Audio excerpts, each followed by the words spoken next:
I think there's a world where you can help better educate ride-sharing drivers. There's millions of them in the US alone, where they can make extra money in keeping their job, and they can make you money as well. I want to hear your idea though. For instance, welcome to the Kerner office, where we discuss business ideas and growth advice. That's what we do here. I love business and entrepreneurship, and so I talk about it.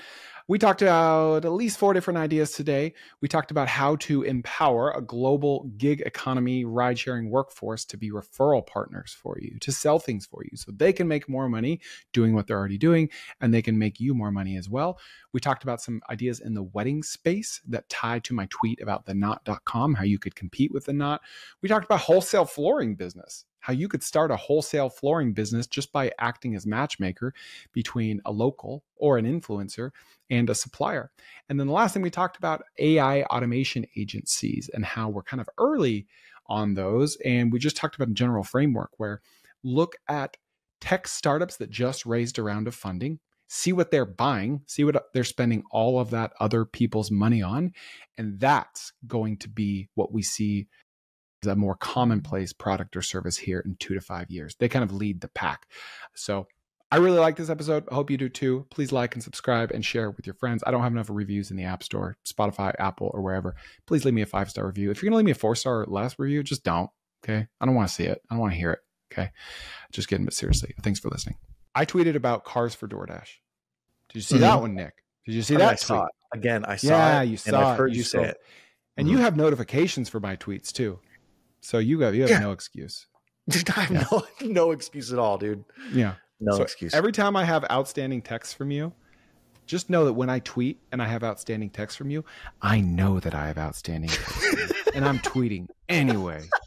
I'm tweeting even harder when I have outstanding texts from you. Oh my gosh. You're laughing because you know how much truth there is to that. Oh yeah. So anyways, I know about the Uber for DoorDash cars. Will you just explain it to the audience so they're caught up? Yeah, because they don't know. When really they probably know about it more than you. They probably read the dang tweet, Nick, because over 1 million people did. All right. So I'm on Instagram, and I tell you what, Nick, I get so many business ideas from Instagram. It is just a treasure trove. Okay. I see this guru, and I don't want to call him out, but he's definitely a guru looking dude who is selling a course on how to buy and rent out cars for Door Dashers. Okay. He's selling a course, and it's this whole shtick. It's this whole thing on Instagram. And so I started looking into this because this is an industry I'd never heard of. Now, I knew that people like rent out cars to Uber drivers. Like the whole industry of buying vehicles and renting them to Uber drivers has been around for a decade, right? It's like fleet management. You own a fleet of cars. Exactly. Just trying to, yeah. This is very specific to DoorDash because DoorDash is the only rideshare service that does not have an age limit to their cars. They don't care. And I'm assuming it's because the end user doesn't even see the car. They don't interact with the car. They don't get in the car like an Uber rider might, right? Right. And so that creates this opportunity, this market for people to sell or rent older cars to Door Dashers that have bad credit. If you have bad credit, then you can't buy a car. It's a good idea. Bad credit and or no cash, right? So very much a high headache business because of the clientele you're dealing with. You've got to buy car trackers. You need expensive insurance. You've got people not paying you. It's a tough business to be in. And now I remember the tweet that I posted to this tweet. Do you remember what I said? Nope. We should call this business Presto Cars. I don't want to talk about that. I can't believe you didn't see that. No, I did now. I remember it now. All right, keep going. Okay, so I don't want to talk about that. I already tweeted about it. It's an interesting opportunity. People are doing it successfully. They're making money. I don't recommend it. I would never do it, okay, for all those headache reasons. There are easier ways to make money. But here's a philosophical segment for you. A little philosophical segment, real quick. Okay. All right. Okay. I'm not going to get on the soapbox, and then I'll get back to the idea. I think the future's bright, but I think a lot of things about the future are a little depressing to me. I've heard people like on MFM, they talk about AI and how AI is going to solve our loneliness problem. People are more lonely than ever, but with these AI friends and the metaverse, and we're going to have connectedness. And I just think that is completely false. I think that we're lonelier than ever because social media has provided a false sense of togetherness, which it's worse than no togetherness, right? You're seeing all the best. Everyone's talked about this. I'm not saying anything new, but I think that we are lonely because social media is like this poison pill We think it's healing us and it's hurting us. Okay. And I think that like the metaverse is going to make that worse. Whereas a lot of people, friend.com raised $2 million. That was all over the news.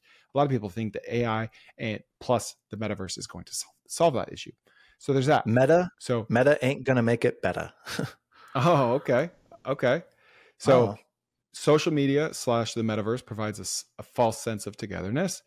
AI provides a false sense of intelligence, right? Where we lean on it too much. And yeah, it can be a tool to make us better, but it also can incentivize us to not actually learn things for ourselves. And ride sharing services, I'm getting back to the original point, provides a false sense of employment or job security. Okay. Wouldn't you agree? I don't know if I agree with that. I can agree with the premise just for the sake of this argument, but I would say people who are doing ride sharing are not looking at it as like a job, like job security. They're looking at it as either something that they can do to control their time, something that they can do as a side hustle, something that supplements their income. Like I get what you're saying. That's the perception of ride sharing, but I don't think the data proves that out. I think most ride sharing drivers are immigrants and they're poor and they're in a car 80 hours a week, scraping together a living. And that's honestly my same argument against raising the minimum wage more and more and more and more and more, because it's like, I just need, if I make $15 an hour, then I can pay my bills. And no one's really addressing the fact that like these jobs shouldn't be permanent jobs. Like these jobs should get us to a more permanent, stable position. And I feel like ride sharing is very similar. And like it gets people by just enough to stay where they are, to stay poor. And I don't like that aspect of it. On paper, Uber and to their shareholders are like, we're providing millions of jobs. And it's like, in actuality, it's like, it's better than nothing. But if they didn't have that opportunity, it might be just enough kick in the butt for them to go like back to school or to go get a full-time job with a salary, right? Who knows? I fundamentally disagree with you, but we don't need to argue about that point. Oh, okay. Nobody wants to be driving an Uber for the rest of their life. Nobody wants to have that as their job. I know. Like they don't want to work at McDonald's for the rest of their life either. Right. So in my mind, if they were going to use that as a swift kick in the butt, like they're just going to be the type of person who would use it as a swift kick in the butt. You know what I mean? Not raising the minimum wage raising the minimum wage isn't going to make them necessarily more likely to not get their way out of poverty or to not get their way out of that situation. An Uber driver making an extra $1 an hour isn't necessarily, it's like, oh, well, I'm making an extra $1 now. Well, I don't need to improve my life. Like, well, okay, what are you going to earn? An extra $3,000 this year? If you wanted to improve the quality of your life, you're still going to pursue an education, or you're going to get a specialty degree, or you're going to, get into professional services. The driving as an Uber driver, in my mind, is just an opportunity for you to get by until you can get to a place where you are able to generate more. I think that's what it should be. I agree. But I don't think that's what it is what I'm saying. Okay. I want to hear your idea. Because like there's, anyway. So with that in mind, that gave me the idea for the DoorDash tweet. I think there's a world where you can help better educate ride-sharing drivers. There's millions of them in the US alone, where they can make extra money in keeping their job, and they can make you money as well. For instance, find a high-ticket service like real estate or insurance, okay? You've got some regulations, like people have to be licensed. There's laws around referrals and whatnot. But what if you taught a free class? Let's say you're in Dallas and you advertise in a Facebook group for Dallas Uber drivers, and you taught a free class on insurance and how insurance works, life insurance, health insurance, real estate, whatever. And you educated them and you taught them on how it works and how they can sell it. Once again, at a certain point, they're probably going to have to get licensed or registered or whatnot. But then when they're in the car driving, these people that are about to buy a house, about to sell a house, people that are riding in Ubers, many of them are in this transitory phase of life where they're actually more likely to buy something like this. And in addition, I think the sentiment that I have and you have towards ride sharing drivers, and that must kind of suck, right? That must kind of, especially if you have to do it 80 hours a week. My theory that people are inherently good and they want to help others, which is why when James reaches out to sell a tree trimming service, he says, I'm young, I'm a business owner. Like it works, right? He's playing on that. I think there's a world where you can educate Uber drivers on these things. And then when they get in the car with people that are likely more affluent or in this transitory phase, they could say, hey, on the side, I sell health insurance, or I sell car insurance, or whatever, or real estate. Do you have any needs? Even if they're not a full-time health insurance or real estate agent, they could be a lead source for you, a health insurance or real estate agent, and take like a 25% commission just by having conversations. What do we think? Or having a sign in the car, like maybe there's some billboard. That's space. like first tier. Yeah, that's like lowest friction. Which like people are doing that. There are businesses built around ads in rideshare services, right? But here's my knee-jerk reaction. I don't like the idea because I don't want to talk to my Uber driver. I don't want to make small talk. And I think most people don't want to make small talk. And so you're essentially incentivizing these Uber drivers to talk to people in the car that probably already don't want to have the conversation. However, I do love the idea of not the rider being the customer, but the driver. There are probably these courses, I don't even know what to call them. Yeah, courses that you can get through a lot of it by listening. And so going to these Uber drivers and saying, hey, do you want to better your life by, I'll pick one. I mean, you said life insurance salesman. By becoming a licensed life insurance salesman. Here's the course. You can do the majority of it listening. You still have to set aside time to take the quizzes and all that stuff. But many of them are probably kept from improving their lives because they're driving all the time. So could you sell something to them that allows them to drive and be listening to that stuff and improving their lives that then helps them get out of the motivated ones, right? I'll take your level up and I'm going to level it up again. Okay. Sell something to them? No. But let me contradict myself real quick. I say not sell something to them because they don't have much money, right? That's not the game. But maybe you do sell something to them, even if for $20, because if people buy something, they're more likely to take action on it, right? Let's say it's an audiobook on how to be a life insurance salesman. You give it to 100 people for free, 10% of them ever listen to the thing. You sell 100 people it for $20 and 40% of them listen to it, right? It's like it's a net win for everyone. And you're only charging money because philosophically they will be more likely to take action on it. So there's both sides of the argument. I love the idea of them not coming to a physical class because, of course, like that's friction, that's hard, they're busy.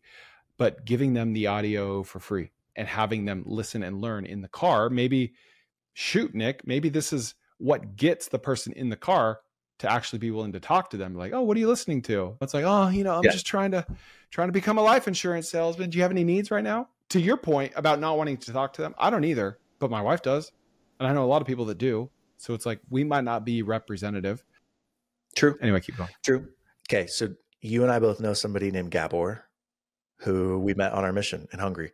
And Gabor, he was not one of the first guys to sell, what was it? It wasn't Tahitian noni juice. It was New Skin. Yeah. So there was this MLM called New Skin, and like any MLM, if you get in early, you're one of the rich people, right? Because like you have a huge downline. Well, Gabor didn't get in early, but he was looking at this as an opportunity to better his life. And I don't know if you remember this or not, because you didn't speak Hungarian super well at the time, but he would tell us about his prospecting. He was like, every day I need to talk to this many people. And anywhere he went, he would be trying to close a sale. Like on the, dude, I was about to say on the Vila Mosh. Oh, geez. Dude, I'm so sorry. I forgot English for a minute. Sorry. On the train, anybody he's sitting next to. On the bus, anybody he's sitting next to. When he's walking, like he would just talk to everybody about New Skin. He would try to sell us as missionaries and be like, hey, your dad's into New Skin, right? Like, could I talk to your dad? But it was because he saw this like opportunity to improve. I think giving them some type of a sales training would be the way to go, because think about how many interactions they're having on a daily basis. And they could then try these sales techniques like in real time. Hey, talk to the next person about their family, get them to open up. Like it's just teaching them conversation. And this won't be like every Uber driver, but to me, it feels like sales would be a natural fit to train these drivers and then to get a lot of reps in talking to different people because they're put in these situations to teach them how to be better salesmen. And like, immigrants work freaking hard and they're good salespeople. They get the job done. Many of them are enterprising. Huh? Oh, they get the job done. That's true. All right, can I level you up again? Please do. All right. You give them sales training, like you said, totally free. But okay, here it is. You don't sell it to them. You with me? Yeah. You don't sell it to them. You don't sell it to them, but it's a course. It's a free course where they have to go online and answer questions, right? That's the accountability. There's modules to answer. And maybe you pay them when they're done. Okay. And you just work that into the margins. And it's a gamble. In the beginning, it's a gamble before you know how fruitful it will actually be. Maybe it's $100 is all, right? So you teach them sales training, and maybe you don't even put the sales training together. You just go buy someone else's, something. You give them the sales training, you format it for ride sharing workers specifically. And then you create like a marketplace of people that they can sell for around the country. So yeah, you have to be an insurance agent for them to be a referral partner for you. Most people listening to this are not insurance agents or real estate agents, right? You just create a marketplace where like, hey, all right, what do you want to sell? Do you want to sell this high ticket thing? You want to sell real estate for this guy over in Texas? Do you want to sell insurance for this guy in Florida? And you just become this matchmaker for people that sell a high ticket service and then people that you're teaching how to sell. I do love this idea of unconventional sales channels and figuring out ways to leverage them. Like, you're really good at this. You've done that with Reddit. You've done it with Twitter.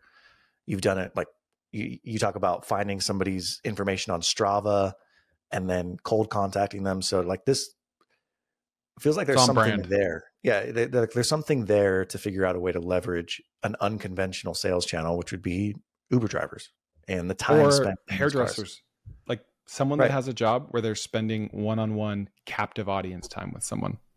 Right. Yeah. I like that one. It's a good one. All right. If you are watching this clip right now, you are watching this on YouTube. And if you are a fan of podcasts, please check out my podcast while you're at it, because sometimes I have podcasts that aren't on YouTube and sometimes I have YouTubes that aren't on podcasts. So check out the Kerner Office on any podcast platform, or you can go to tkopod.com.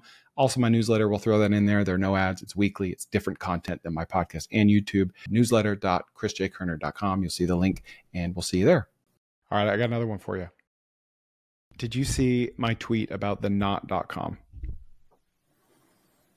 Did I see it? Yes, I did see it. Okay, you didn't read it. That's okay. It's okay. I don't read all of yours either. We can be open here. Yes. We have an open relationship. So, you know how I talked about using this house as a wedding venue before? Yes. Right? And I was just curious. So I went to the not, and I was going to do what I always do when I'm curious about something, and that's like, list it, sell it, gather data on it before I actually do anything, right? So I thought, okay, I'm going to go list my property on the not.com and see if I get any inbound inquiries for people to host weddings here, because I already have pictures, whatever. And I get there and there's nowhere to list it. You've got to like book a sales call. I'm like, oh, this is annoying. Yeah. Because I didn't know how they monetized. I didn't know if they took a percentage of everything, right? Because it's a lead gen company. So lead gen companies do one of two things. They sell you leads, or they sell you a placement on their website, or they take a percentage of whatever jobs they generate for you, right? And the not.com is essentially a place where you can go look and say, hey, locally, what wedding venues are available? Is that how it works? Any wedding vendor, anything, photography, photo booth, you name it. Luxury trailer, bathroom rentals. Got it. And so I hop on the sales call with this girl, and she's just like, it's just like every sales tactic in the book. And she's like nervous. Let me just ask you this, Chris. How important is the experience of the wedding to you? There was some of that. That. And she's like, Chris, how much money would you like to make on our platform? I'm like, oh, geez. That's just, you just flip a switch and you just turn on the money machine for me. Is that what you do? Oh my gosh. And so it's an hour-long call, and she gets to the pricing at the end of it. And so they have 3 tiers. $5,400 a month for their most expensive tier, just to be listed. Yeah. What? Yeah. Wait, is that $5,400 a month for a venue, or is that just any vendor? For a venue, which I would assume is like the most expensive thing, right? And then it was like $2,500, and then it was like $1,200. And the whole way they do their pricing is how much priority placement do they give you in the top of the search results? That's it. That's the only difference. Okay. And she was like, so for $5,300 a month, you get 832 leads. For $2,500 a month, you get 456 leads. And for $1,200 a month, you get 258 leads, whatever. It was in the ballpark. Is that specific, really? And I'm like, how do you control for that? Right. In a season, per month. This is a seasonal. And she told me that she's like, this is a very seasonal business. Like people start, So it's like these conflicting messages, right? Very, very seasonal. We're about to get into the busy season because people get married in the warm months and they start planning in the cold months. So it's like, now's the best time, Chris. Now's the best time to sign up. And you know what? If you sign right now, I can give you a 10% discount. I'm just like, oh my gosh, I'm not going to sign right now. I had all these red flags going off. I know lead gen. I do lead gen, right? Yeah. You can't control the volume of leads. Like even if you pull the lever on your Google ads, your Facebook ads, like when you raise your ad spend, the effectiveness goes down. Like you just don't know. And so I thought back to this documentary I watched on Ashley Madison. Remember Ashley Madison? Oh, you're 30, man. You watched that thing? I did. My wife and I did. Can we just talk about how, as an aside, when the Ashley Madison emails got leaked, both of us that day were searching as many emails as humanly possible to find if there's anybody we knew on that list. I did not sleep for 5 days straight. I'm such a snoop. The first thing we both searched for, I was like, Kerner. And you were like, Lucy. Very first. And then I try all the different ways to spell your name. Like maybe he's clever. Oh, geez. Nick. Oh, no. Oh, he's good. He is good. You go to your bishop. You go to your last bishop, your stake president, your pastor. Oh, my gosh. I totally remember that. When it came out, I was like, are you freaking – I'm so curious. Just I remember because there was no database. You had to go on the dark web to search for it. That's when I learned how to use the dark web. I have to know. If you want Chris to learn a new technology, tell him there's something he can snoop about using that technology. Oh, don't get your journal around me, and don't get it around Nick either. That's another story for another day. All right. Sorry. So you're watching the Ashley Madison documentary. Anyway, so everyone knew that Ashley Madison's big downfall, and by the way, they're still in business, so they never really fell. I mean, their big downfall was their data leak, but that opened up the doors for the FBI to start investigating them, where they found out that 90% of their leads, quote, inbound messages from women to men were fake. Right. Okay. Totally fake, because the number one problem that any dating platform app website has is there's 10-to-1 ratio of men to women. What do you want to say? You got something funny? Dude, no, I was waiting for that punchline. It's like, yeah, I'm shocked. Wait a second. It was 10-to-1 men to women on Ashley Madison? It was 20-to-1. Right. Dude, of course, freaking horn dog men are the ones signing up for the Ashley Madisons and the Tinders and all those other websites, not women. Yes. Sorry. And so their whole pricing system was set up around credits, and a credit was like an inbound or an outbound message. Mm-hmm. And so they would, they had a whole system of bots. They were way ahead of their time. I mean, this was way before AI, and they had chat bots that were like, hello, Roger. And they were, these boomer men were having these conversations with chatbots. And if me and you were ever on Ashley Madison, we would have known in 5 seconds. Oh, geez. Okay, you're doing bots? Okay. All right, we're done here. But that wasn't their client base, right? They were boomers. That and the fact that anytime you introduce sex into a critical thinking conversation or situation, it's true. Your critical thinking just goes out the window, right? So these guys were probably like, hey, where are you located, Sarah? And the chatbot's like, I am located in the Northwestern Hemisphere. It's like, wait, why would anyone say Northwestern Hemisphere? But the boomer's like, okay, I like the way you talk. You're very specific. You know what I mean? You must be educated. Do you go to Alabama? You must be educated. Have you ever hunted before? I am not allowed in my programming to talk about hunting or killing animals. I want to go to the island. Anyway, so the investigators were like, oh, wow, this is just all fraud.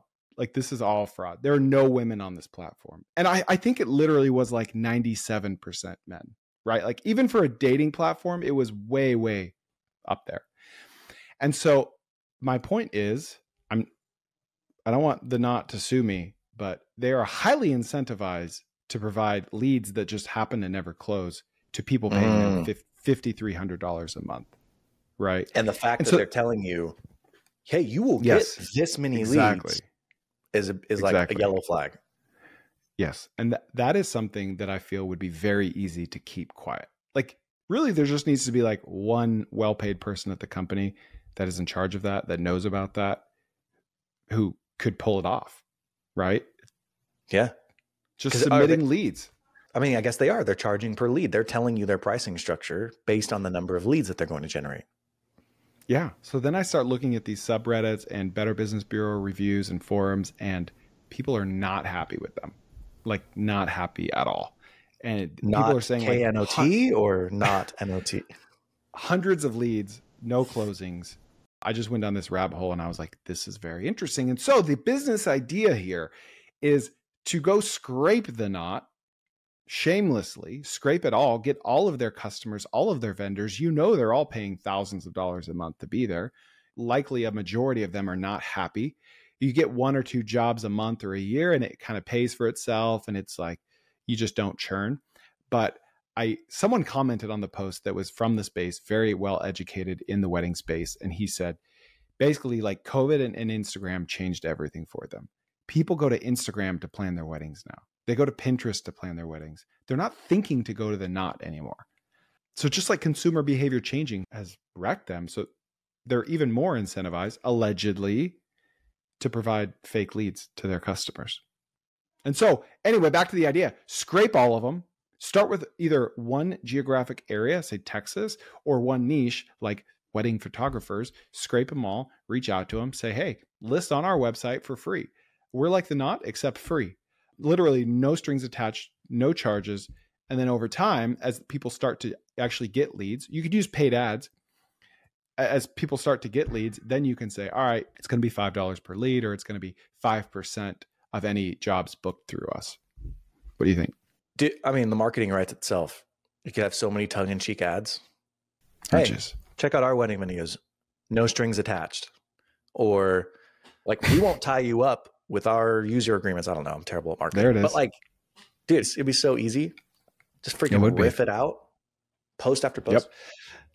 I think that's actually a really good idea.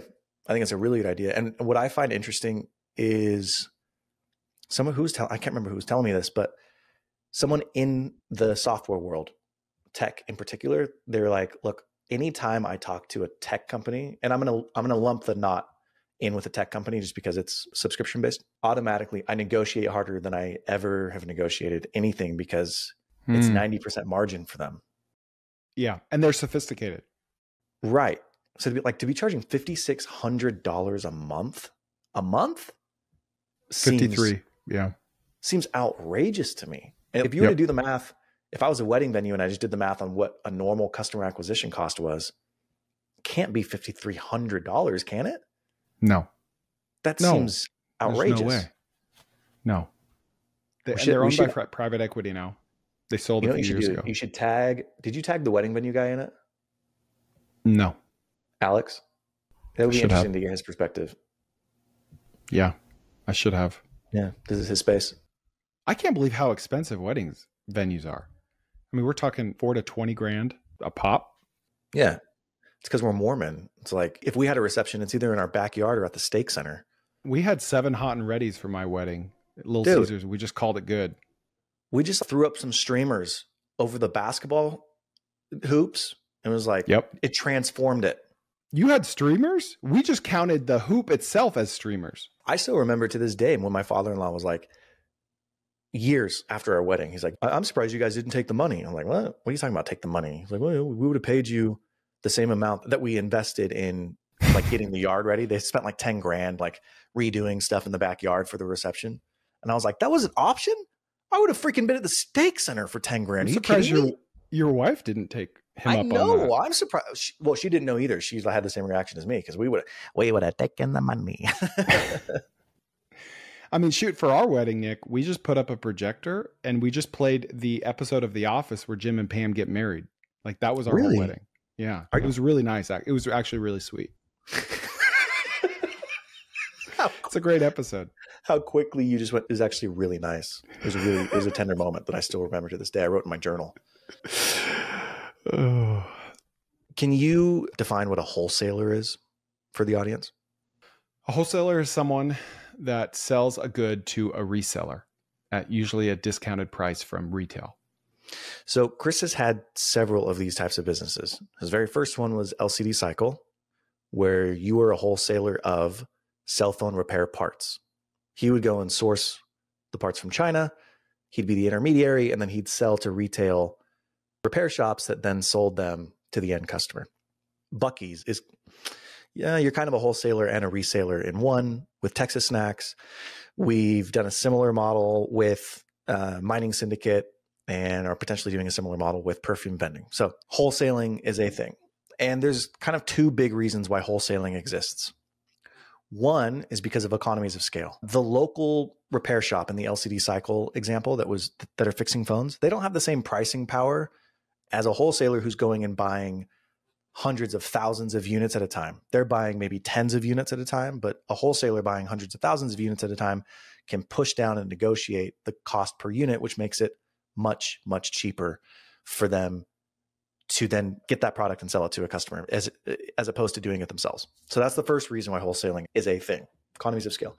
The second thing that I'm starting to notice is asymmetric knowledge, which means people don't know how to interface and interact with international manufacturers. We saw this when we launched Mining Syndicate.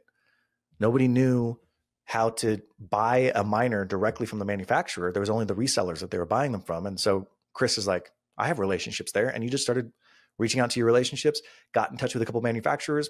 Boom. We now have relationships with manufacturers and resellers in China. We're able to import the miners and sell them. We're doing a similar thing with Perfumatic. I think, and this could be our business, but there's the other guy, No Risk, No Party on Twitter who does this as well.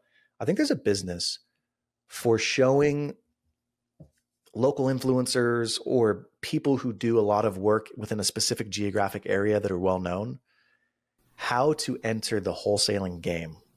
So Mike Higgins, for example, he's big in, I think, Madison, Wisconsin. I think that's where he is, near Green Bay. And he does a lot of flips. He texted me the other day and he was like, hey, do you think Chris would help me understand how to be a wholesaler of flooring? I think flooring was the thing. And I'm like, yeah, I'm sure he'd have a conversation with you about it. And it got me thinking. It's like, yeah, if Mike knows that market really well and people know Mike within that market, why couldn't he become a wholesale distributor within that market? Typically the reason is because he doesn't even know where to start. Like, how would he even find something to resell? How does he even become a wholesaler? And that was his question to me. And I was like, well, I'd go look on Alibaba, see if anybody's reselling flooring there. And then I would go and talk to the manufacturer who's listing on Alibaba and see if they have any relationships outside of that. Like, that's the first place, but that's scary. It's intimidating. And so what if Mike could be like, hey, Chris, I'll pay you $20,000. Just show me how to do it. I'll take care of the fulfillment. I'll take care of the lead gen. You show me how to do international importing or working with manufacturers overseas, and you're done. You don't have to worry about any of the fulfillment. You don't have to worry about any of the product. You're just essentially doing consulting, and it's an agency that way. And especially as the world becomes more and more interconnected, the ability to interface with manufacturers and understand how customs work, all the things you need to be negotiating in a contract. I mean, the first time you send a wire internationally for hundreds of thousands of dollars is a freaking scary proposition in and of itself. So I think that there could be a cool business with showing people how to become wholesalers within their own markets. Do you want to teach them how to be a wholesaler or just use them as like a distribution channel? Like, hey, you know all the flippers in town. Let me give you a 5% cut of all the flooring that you sell to them. And you could be the face of it even. That's a better idea. I was thinking you just teach them like it's just an education business, but it's actually probably a better way to do it, which is to find someone who has the distribution. I mean, you remove the friction. You say, hey, your name is Mike Higgins. Go to higginsflooring.com. What's Higgins Flooring? Go look at it. He goes and it's like his face on it. Shop button. He's like, what? Who is this? It's like, yeah, I built this for you. I manage it. I'm going to push product through it. I just need you to stand behind it. Let's say you did that, but you had like 10 people. Mike is in Madison, Wisconsin, but you had somebody in Denver and you had somebody in Iowa and you had somebody in Florida, whatever. And could you have like a network of these local distributors that would allow you to negotiate the economies of scale? Probably be some logistics nightmares, but maybe you have your main warehouse in, let's say, Denver. And the wholesalers are then actually just pulling from the warehouse because they've got a network of other wholesalers that they're working with to buy these products. I don't know. That's just like an idea that popped in my head. I think you could. Yeah. You could just copy and paste the same website for everyone. Right. It's the same thing. It's the same payment methods. It's all managed on the back end. It's literally just plug and play. Oh, you're Mike Higgins? Cool. We'll throw up a website for you because we've already got the template. All we need from you is a headshot, a bio, and I don't know, a link to your company, and we'll throw up everything else, all the education, all the links, all the payment portals, all the pictures, all the brochures and information. Instead of even going to local guys, there's a zillion people on Instagram in like DIY niche, right? Like home renovations, home flipping, DIY, anything. There's so many people out there doing that. And the way they monetize is they don't, or they'll have like an Amazon storefront and make 2% of anything anyone buys on Amazon. You can just do it through them. What if you went to some of the big local, I don't know, construction guys, builders, and said, what are you paying for your flooring? Okay. What if I could negotiate you this price? And then you just take a percentage of the savings. Like Mike may not be doing the volume necessary to support that. He might have the network to sell into, but like, what if you went to the home builder in that area? Like a national home builder is probably going to have the wholesaling relationships, but a local regional player might not. And so there could be some economies of scale that I don't know the space well enough to know whether or not that could be a thing. I don't know either. I think if most home builders are probably going to have a relationship with like a local flooring company that they're already using. And so maybe the pitch is just, hey, circumvent that retail flooring company that's paying all that overhead and they're just passing it on to you. And we'll just sell it directly to you from the vendor because like what you said, right? We could bulk purchasing power. That was it. I like it. So we kind of live in a social media bubble, right? We know about artificial intelligence. We know about ChatGPT. But the truth is that the vast majority of business owners and operators and people in the economy, they don't really know about it. They don't really know what you can do with it. And even in our space, you start talking about like autonomous agents and people's eyes glaze over because they just have no idea what you're talking about. The other funny thing I think is like, if you ask a random person on the street what ChatGPT is, they might know. Like probably 50-50 shot. If you asked a random person on the street what Zapier is, what percentage knows what Zapier is? 2. Yeah, it's like way lower. So Zapier, for those who don't know, essentially allows you to create integrations using API calls from different technologies within your business. That's like a simplified way to explain it. Anyways, so I think if you picked one thing and focused on one type of business, you could crush in a hyper local market, like we were talking about, helping those types of businesses implement artificial intelligence workflows in their business so that they could save money. And the way I think about it is there are like 5 areas of business. Finance, so that's like accounting, accounts payable, payroll, all that stuff. There's operations, which is the actual fulfillment and service of a product. There's marketing, so you're like trying to get people to know about your product. There's the product itself, so designing the user experience, making sure that it's quality. And then there's managing people. Like those are the 5 things in a business: finance, operations, marketing, people, and product. What I would do is I would go to any business, pick a random business, and I would say, all right, step 1, let's list everything that you're currently doing manually. Oh, okay. I guess we could do that. So like anything that requires you to hit a key, let's just write it all out. It'd be a long exercise, but that's like an easy exercise to do. The next thing I would do is, okay, tell me what your source of truth is. And when I say source of truth, Chris has heard me say this a lot, but it's like, what's the backbone system that you use? In healthcare, we have this thing called an EHR, electronic health record. In healthcare, that's usually the source of truth. In home services, we have systems like, what's Jobber? What would you call Jobber? CRM. It is a CRM? Okay. Mm-hmm. So you have CRMs that are essentially the source of truth for home services companies. That's where you go to see the client profile, how many jobs you did, how much you charged, all of those things.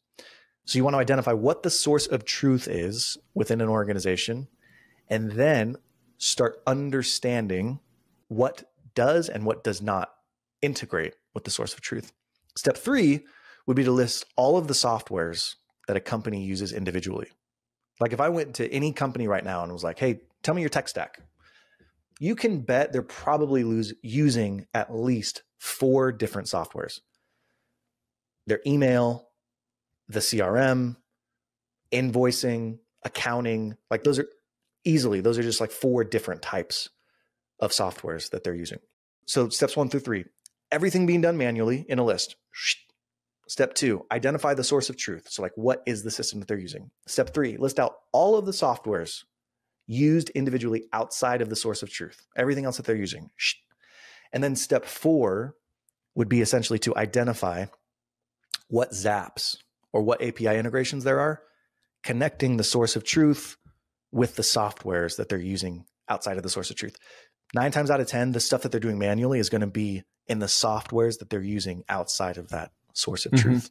That's like what I would do in going for business. And honestly, I think you could charge either project-based, hey, one time $10,000 and I'll guarantee that you eliminate a position or you save X number of dollars. It could be SaaS-based where you go in, you help them work through this, you implement something, and then you check in with them on a monthly basis. There's like a retainer. I would think the SaaS is probably a better idea because they're going to have ongoing questions. Like the second Marilyn gets in there and is like, oh, should I hit this key? And the cell's not locked and everything just blows up. And they're like, what happened? Are you my grandson? Like, is this going to be a problem? Like they're going to call you anyways. So I think somebody who understands artificial intelligence, someone who understands the automation process could go hyper local if they have time and just find businesses one by one to do that exact framework, find the opportunities, and then charge them a project fee and a monthly recurring fee to manage their systems ongoing. I love it. I think it needs to just be tied to a grand slam offer, like anything. I think What do you mean? the pitch needs to be basically, I will help you automate your business for free. No questions asked. I'm going to sit down with you. It's going to take 3 hours.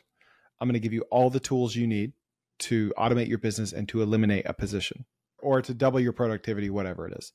That's the whole offer, is it's free. So you do all this. You're like, all right, well, you're obviously going to use Go High Level for this. And you're going to use Zapier to connect this to this. And then you're going to use Jobber to connect this to that. And then you've got, obviously you have to use Streak to integrate with your Gmail, and you got to use Workspace because that way.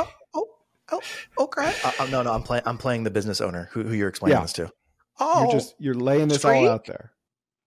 And it's very strategic. Like they're going to feel left behind. Like, oh, geez, there's so much out there. I don't know that this guy knows. This guy's brilliant. Right. At the end of the 3 hours, it's like, good luck. Yeah. Let me know how this goes. Oh, well, could you help? Oh, I mean, I don't know. For a small fee, right? Because I think if you go into it and it's like, I have an automation agency. I'm going to help you save money or time on your business. What does it cost? Well, it's $5,000 and then $500 a month. It's like, who is this friggin' Yahoo? How do I know he's going to add me any value? But you only give the pitch once they see your value. And it's a gamble. You could waste 3 hours. Not everyone's going to say yes. And maybe you could, over time, you might shrink that down to 30 minutes. But you're going to gather information in that conversation in those 3 hours. Like you're just getting your reps in so that you can improve it for the next pitch. Dude, I freaking love this. I love like bringing ideas to you that I think are cool ideas. And then you're like, okay, yeah. How would I get that in the hands of the end user? It's just, it's like a muscle in my brain I just don't have. That's what we're doing here. We're just leveling each other up. I freaking love it. There's levels. That's the game. I got one more for you.